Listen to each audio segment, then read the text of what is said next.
All right, Mr. Taliaferro TV, how's everybody doing out there? LeBron James has did his first interview as a Los Angeles Laker, his first sit down. He gave it to none other than Rachel Nichols, who LeBron gives all his interviews to at this point in his life. Now, I thought it was interesting when LeBron was speaking on talking to guys like Paul George and Kawhi Leonard on his free agent decision. You could tell that he kind of briefed with both of those guys, but it wasn't a focal point for LeBron. He didn't need Kawhi Leonard to be a Los Angeles Laker for him to make his decision. He didn't need Paul George to be a Los Angeles Laker for him to make his decision, or anyone else. He made this decision on his own. He feels as though regardless, this is the place where he wants to, I mean, quote unquote, end his career. And I commend him on that, because his narrative has been around LeBron ever since he decided to go to Miami is that he needs other all-stars, other great players around him to win a championship or compete. Well, you can't say that about what he got in Los Angeles, because he doesn't have any all-stars to date next to him for this upcoming season, and probably not at the bare minimum until the summer of 2019. They might get a guy. It's not even 100% sure thing that they're going to even get a guy.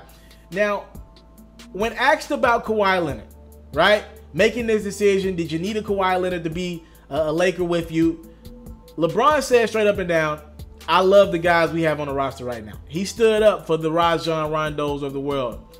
He stood up for the JaVale McGee's, even the Michael Beasley. He spoke very highly about Michael Beasley in his interview with Rachel Nichols. And it tells me that somehow, some way, LeBron is sold. He's all in on being a Los Angeles Laker, no matter what. And I like that a lot. Now, I do think there is one shot he took at his former teammates in Cleveland, and it's something we all knew, right? As fans and media, I am a member of the media, but he reiterated it, and I think guys like J.R. Smith, Iman Shumpert, which was a teammate of LeBron's in Cleveland, guys like even, hell, I'll throw his name out there, guys like even Dwayne Wade. But nobody more than this guy in the background, Tristan Thompson. All right. LeBron said he wanted to go to the Los Angeles Lakers because he wanted to get back to being around guys who love the game of basketball. Now, he did not say anything about his former teammates in Cleveland. He didn't talk down on them. But I think that was one thing that was frustrating LeBron. And wouldn't it frustrate me or you, right? If we're on our job, whatever we do, if we're going hard day in and day out, we're working day in, day out to pay the bills, to provide for our family, trying to go to extra effort to get ahead. We're all in on our company, or maybe it's our own company, right? And you see somebody who is not as good as you, don't have the years of experience you do in your job, don't have the legacy or the amount of accomplishments that you have in your, in your profession, and they don't go as hard as you. They're worried about other stuff that don't mean a crap ton in the grand scheme of things. They're worried about being famous, not for the right reasons. They're worried about partying, celebrity.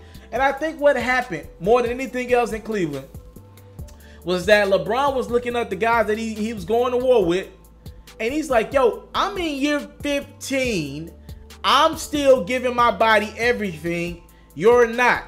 I'm in year 15. I'm not going to the clubs. You've been in the league for 4 or 5 years. I never went to the clubs like that in my prime. I was in the gym.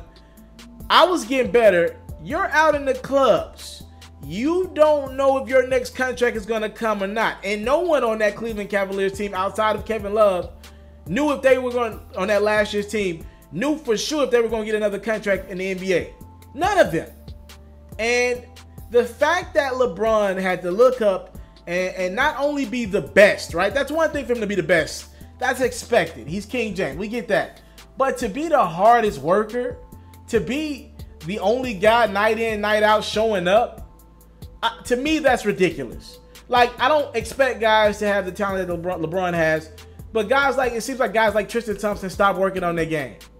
It seems like guys like J.R. Smith stop working on their game. It seems like guys on that team stop working on their game. D Wade, even when he was around there, no one working on his game. The only guy that seemed 100% all in on being great was Isaiah Thomas, but he was hurt. And I think that bothered LeBron. I think Jeff Green was pretty decent at times.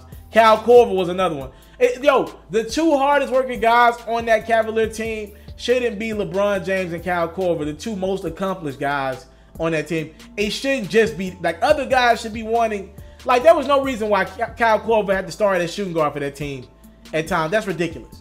Jordan Clarkson sometimes they have. Rodney Hood. I don't even want to get started on Rodney Hood. I don't know what the hell happened to him. Larry Nance. Sometimes he was decent, sometimes he wasn't.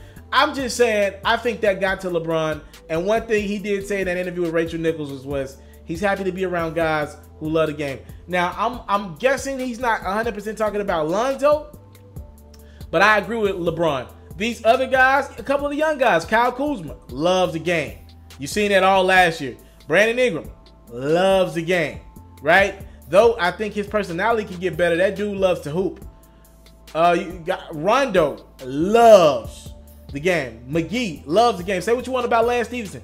He wants to hoop non-stop. Like, these guys want to be on the court at all times. Some of these guys feel as though they should have had more opportunities in the league than they have. So now they get to play with one of the greatest of all time. And I think LeBron's excited about being around guys who actually, want to be in the NBA. Thank you for the time, love, support. I don't take it for granted. Salute. I'm out.